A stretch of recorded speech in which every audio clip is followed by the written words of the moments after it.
This Icon podcast is hosted and sponsored by Sphere Rocket Virtual Assistants, a leading provider for your virtual assistants and outsourcing needs. Owned by one of the top-ranking EXP agents, Justin Nelson.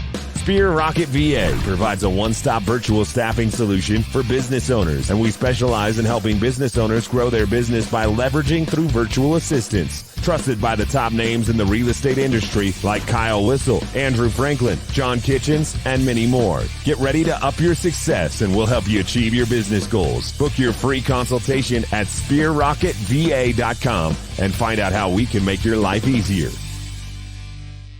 Welcome back to another episode of the Icon Podcast. I'm your host, Jiana, and today we have the pleasure of talking to Leila. Welcome to the show. Thank you. Thank you for having me. Name. I'm so excited to have you. We're going to, we chatted a little bit off camera, got to know each other. So I think this is going to be an awesome podcast. Clicked pretty good. So Leila, take us back to the beginning. Who are you? How'd you get in real estate? What market are you in? And, what's your story? What's my story? Okay, I got into real estate 4.5 years ago. I am originally from Florida, but I've moved to Michigan to follow a boy. Nobody ever goes that direction. It's always like Michigan to Florida, but here we are. Hey, following boys, man. It's tough. Are you still with him? Yes. Yeah. Happily married, couple babies. Yeah. Okay, awesome. All right, worth it. I was ready for the other shoe to drop on that story immediately, but okay. We're doing good. We're doing good. We're doing great. I love that. Well, keep going. Yeah. So I actually have an accounting degree, and I did that for 10 plus years. I ran my own little business doing bookkeeping and taxes, and that was really boring, like not fulfilling whatsoever, sitting behind a desk, like never interacting with people. And so on a whim, after like analyzing a bunch of different business options, I decided that I would get into real estate. And so told my husband on a Monday morning, I'm going to become a realtor, signed up for my 40-hour class here, took the state test the next week, and off I went. Dang, you cranked it out. Okay. And I know we talked before we started recording that you were good at math. I didn't think, accountant level good. So dang, I'm learning so much. I thought we had a good talk before this, but that's great. Leila. So how were you introduced to EXP then? Was it your first brokerage? Did somebody, snag you from another one? How'd you break up with that brokerage? What's the story there? Yeah. So the story is I did not start off my career at EXP. I started off my career at Century 21.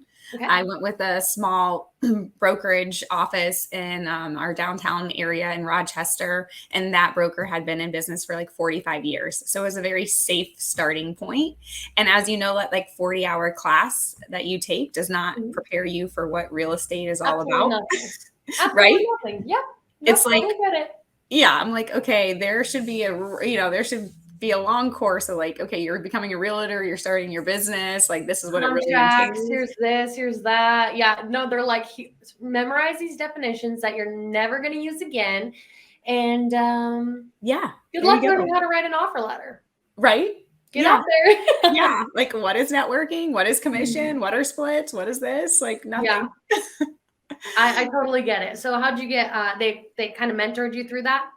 Yeah, they mentored me through that. I was with them for 3 years. But then I was always at the top. So I was always a top producer in my office, and that meant really giving away a lot of money.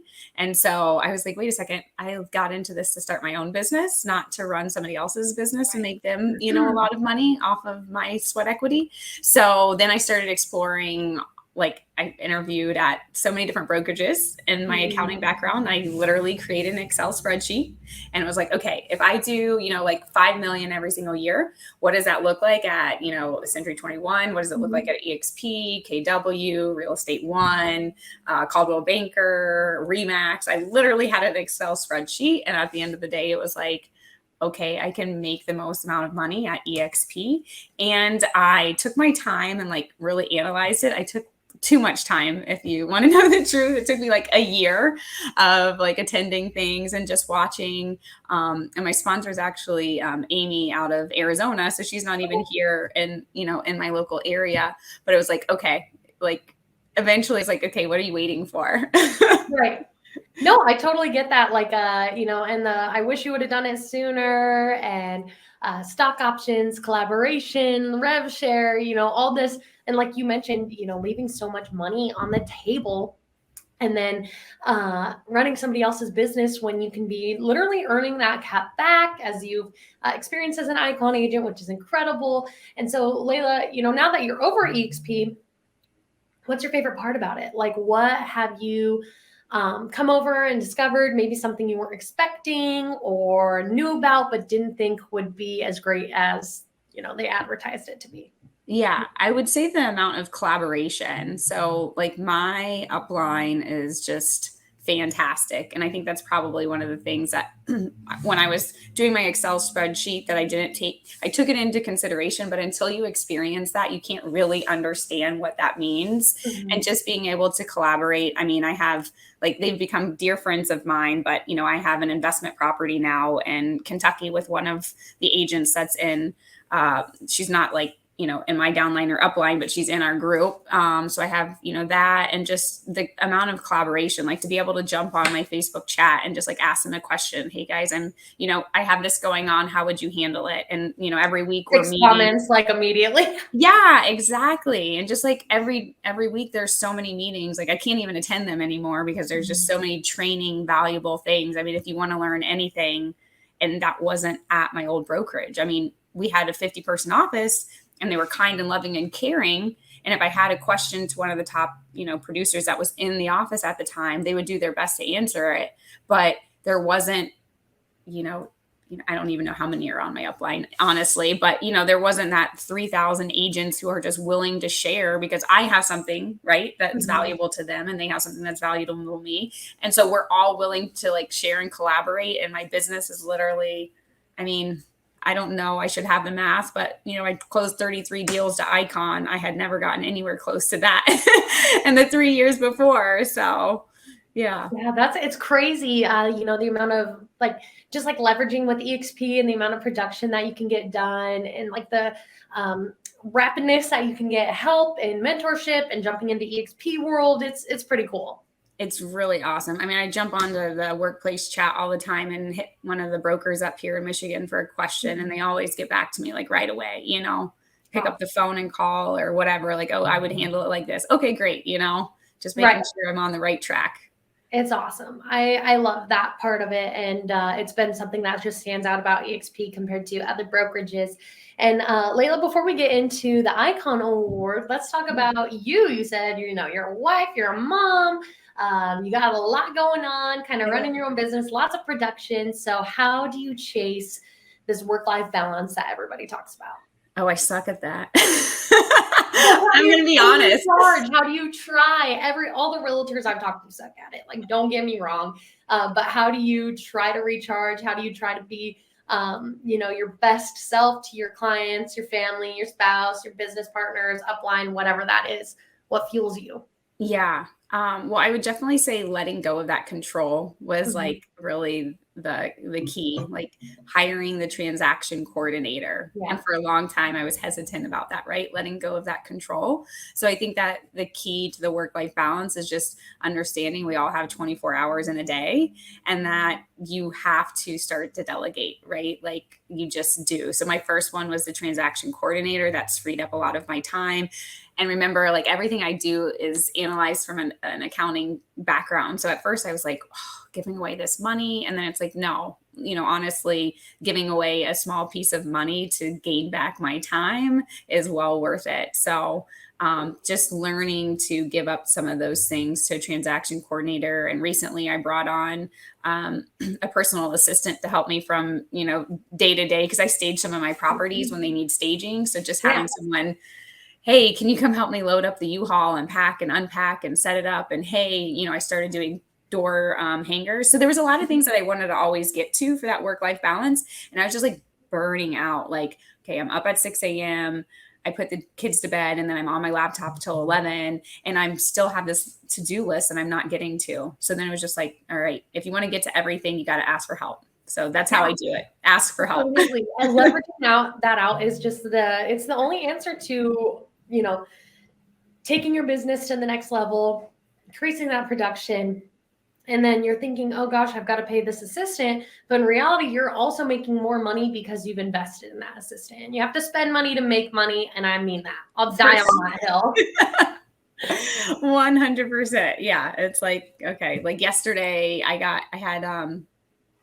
let's see, I have 4 listings right now. There's no way I could have done what I needed to do yesterday and then go hang door hangers on all of those places and put out directional signs. Right. No way. Mm-hmm. But it's tough. And, when it comes to social media and following up on leads and everything else, I mean, there's so much more that you can leverage out. It's like you can never have enough help when it comes to this industry, especially at the production you're pulling off. Yeah. Yeah, sure. That's awesome. Well, let's talk about the Icon Award then, right? So we talked, you did 33 transactions to Icon in total, but about how many houses did you have to sell? Obviously doing the math, 13 to hit that cap. So what's the average price point in your market? Have you moved up in that price point since hitting that 13? What's the general picture there? Well, so my philosophy has always been I help whoever that comes into my life. And so our average, I've been preaching that because when people are like, oh, I missed Icon by 2 transactions. I'm like, did you not help an FHA person? It's hard to feel sorry when they miss it by 2 transactions and they're turning away business. So I love that, Leila. Keep it up. Keep going. Sorry. Yeah, no, I mean, that's just what my philosophy has been and it works. So if someone's trying to figure out what works, literally whoever comes through the door, I help regardless of where it's at, what the price point is. So, I mean, if you took out, because I do vacant land, I do investment properties for fix and flips, I do, single family residence, I do duplexes. So it's hard to, average across the board in our area is probably 250,000. But if you look at what I'm selling, I just closed on a Detroit house, which I've never done before, at $81,000. My highest listing's been 1.3 million. So I really do help everybody in between. I love that. It's so smart. Best business model. The commission checks may not be there, but when you've got plenty of transactions to get you to Icon and you get that cap back, you thank yourself, right? So that's a good tactic at tackling iconing just in general for those listening. And Leila, we talked a little bit about it before we got on, but the cultural commitment, there's a new system for it, but for the sake of simplicity, what do you normally take for your route for cultural commitment to give back to EXP and the people in EXP world?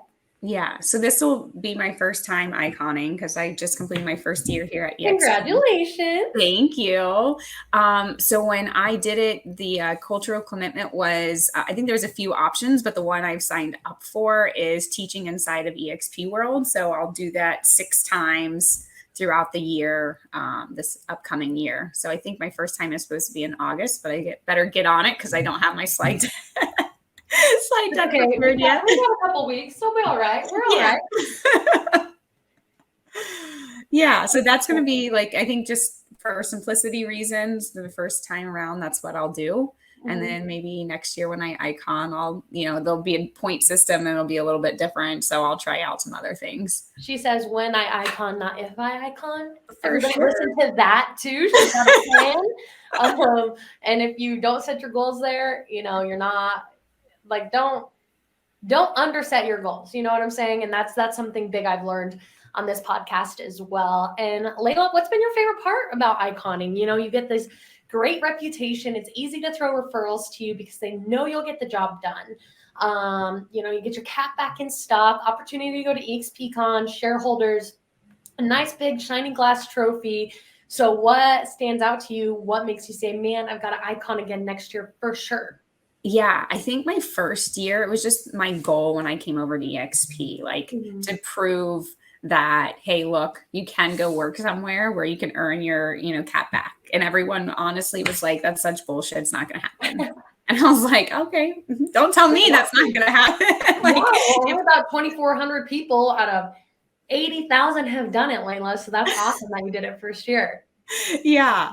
So I think just honestly making that goal for myself and achieving that goal is the best thing about the whole icon. And then getting the money back and, in stock is a nice bonus. Cause for me, for me as a kid, it was always work hard and be rewarded, but that's not actually how our society. You're working hard and being rewarded, but don't undermine yourself. But you're right. You know, you could be putting in 80 hours a week at a different position and not be touching the money, the opportunity, the retirement that this little stock option can like put forward for you. Yeah.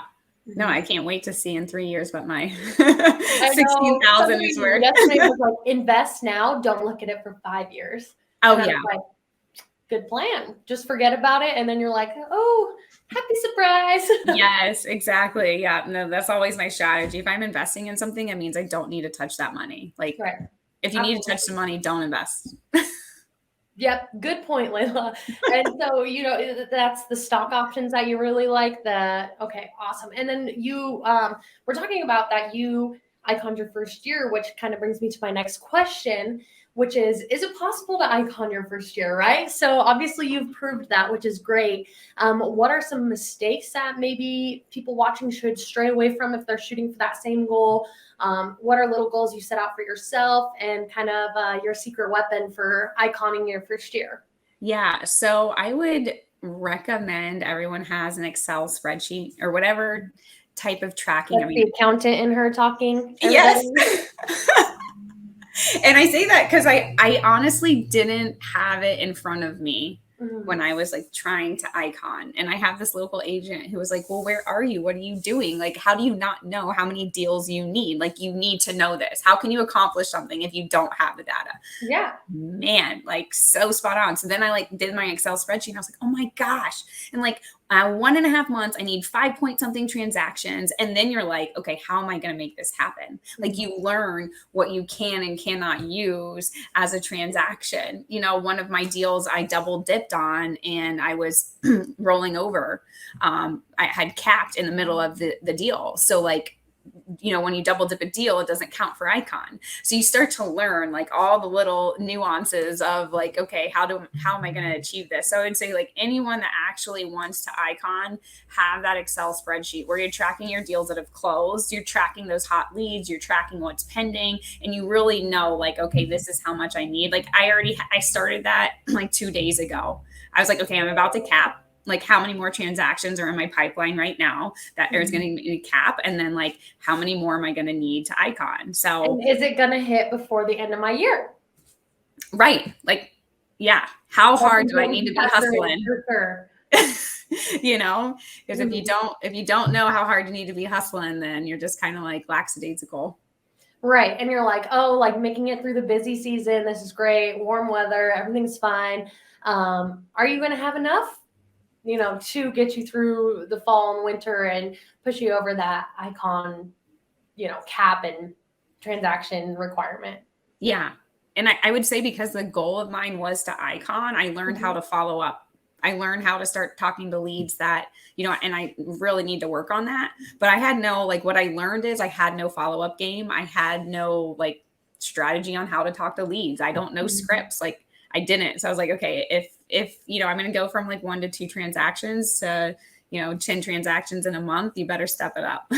Absolutely. No, I love that. That's a good, you know, mentality to have, and having that in front of you so you don't have to wonder where you're at. You know exactly where you're at, how many meaningful conversations you need to be having a day to get to that next position is a really good strategy.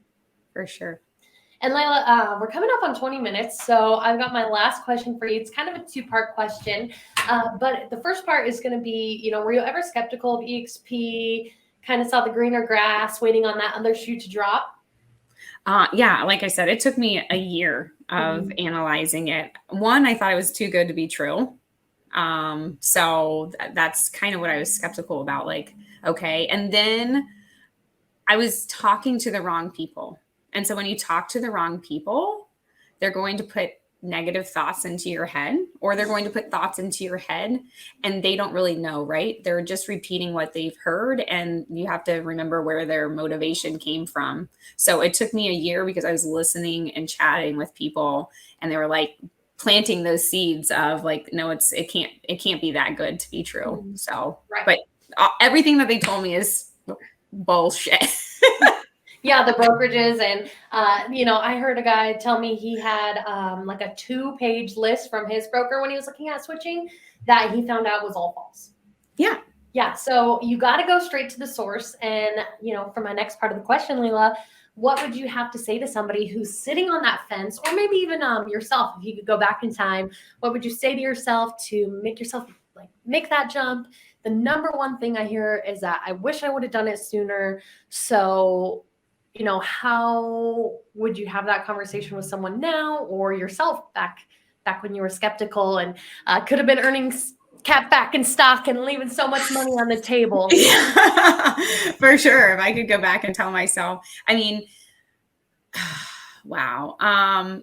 Just rip the Band-Aid off and do it. Because what's the worst case? If you look at it from that standpoint, what is the worst case? You're going to try it, and then all this shenanigans that you've heard about it ends up either being true or not true. Mm-hmm. And I think it's for everybody to prove out themselves if it's the right fit for them. But people switch brokerages every day. Your client is hiring you, Leila, Modetz, you, whoever you are. They're not hiring the brokerage behind you. Do you know how many people don't even know what brokerage I was with when I was, currently? I didn't even know what a brokerage was till I started real estate school. Okay. So exactly. And so people are like, oh my gosh, I can't leave. Blah, blah, blah. No, if you do a great job, you could be a realtor at any brokerage you want. So absolutely. That's what I would wholeheartedly. It's I like to say that EXP is the bones, and then you get to customize it, right? Much like your character in EXP world, but you get to bring your brand to it, your colors, your whatever you want. No more red and black or black and gold or whatever. Do your thing, and just EXP is just kind of a little sparkle in the corner, right? That's all you have to touch with your brand. A lot of people, you can hardly tell they're with EXP. They don't even care what EXP is. They see your brand, your colors, who you are, and then EXP is more so for you. That's your tools, your resources, but they're buying you. 100%. Yeah. And I think the amount of tools and resources, every brokerage, here's the thing too, every brokerage has training and tools, right? Mm-hmm. It's just when it's agents feeding agents their tools on the ground, because a lot of brokerages, it's made in a university, right? What they're teaching you, you're being taught by someone who isn't even in real estate. They're not boots on the ground selling. Mm-hmm. So it's going to college, right? And you're getting taught by a professor who's not even doing taxes. And then you go and you start doing taxes and you're like, what I learned there, it doesn't even apply here. Right. So that is in my mind, the toolbox of EXP is actually that collaboration of agents who are in production. So absolutely. Yeah, Leila, I love that. I think that's a great answer. And if you guys are curious about EXP, looking to make the jump, just want to ask some questions without feeling like you're being sold on something, reach out to Leila. We're really happy to answer questions about EXP here, or real estate in general. Happy to share our secrets. But I'll tell you what, you go to your broker right now and ask for your cap back in any way, shape, or form, and it's going to be a tough conversation. That's not going to turn out for you. No, they're going to laugh you out of their office. Yeah, absolutely. And you're going to walk out with the tail between your legs, feeling like an idiot. And EXP already offers that to you and so much more. And so reach out, get connected. Don't be asking about EXP from your brokerage. Go straight to the source and look at all the, thousands of people that have made the jump. For sure. Well, thank you for having me on today. Leila, thank you. Hoping to meet up with you at EXPCon and catch up IRL. And I'm really excited for that. So let me know if you want to do a spinoff episode anytime. You're always welcome back. And it's been a pleasure getting to know you. Awesome. Thank you. Thanks, Leila. Bye.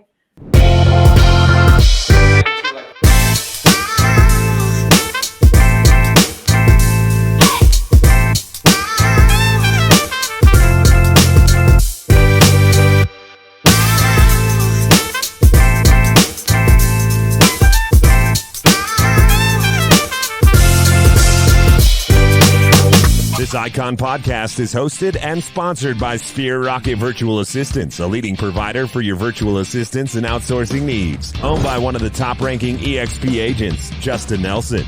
Spear Rocket VA provides a one-stop virtual staffing solution for business owners, and we specialize in helping business owners grow their business by leveraging through virtual assistants. Trusted by the top names in the real estate industry like Kyle Whistle, Andrew Franklin, John Kitchens, and many more. Get ready to up your success, and we'll help you achieve your business goals. Book your free consultation at spearrocketva.com and find out how we can make your life easier.